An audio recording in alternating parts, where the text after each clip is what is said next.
It is the orthodox line that nobody is losing their job because of vaccine mandates. Mm-hmm. Look, I got to tell you, headline that I read at a hearing last week, the largest health provider in New York fired 1,400 people. They're firing doctors and nurses. Mind you, in the middle of a pandemic, we were saying for a year and a half, doctors and nurses are heroes. You're fired. Yeah.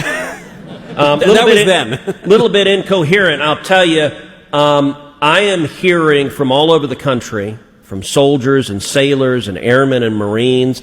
I was in the Detroit airport just a couple of weeks ago, was stopped by a gentleman there, said he was a Navy SEAL, had been in the SEALs 10 years. And he said, I'm resigning from the SEALs. Yep. And he said, I'm not getting the vaccine. And he said, a bunch of guys who served with me who've been in 15, 16, 17 years, which for those in the military, retirement's at 20.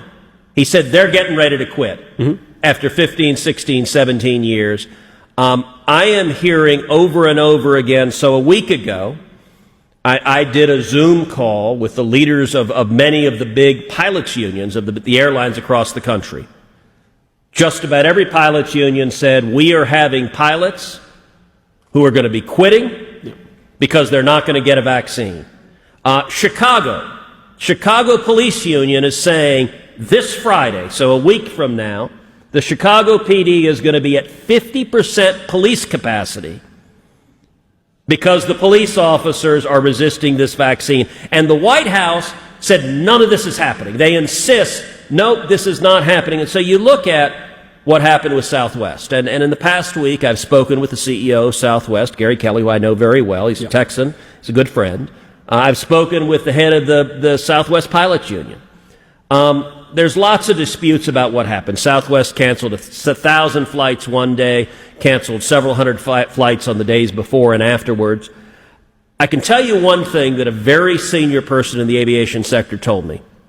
They said on Friday, October 8th, at Jacksonville, there was a sick-in among air traffic controllers. And at the Jacksonville Air Traffic Control Facility, 33 air traffic controllers were scheduled to come in.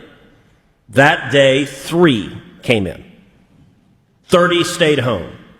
Now, Jacksonville controls a lot of the air traffic going up and down the eastern seaboard, and Southwest has an enormous percentage of its flights going through Florida. And Southwest is unique among the airlines. So the other airlines use the hub and spoke system. So I live in Houston. Houston's a hub for United, so we get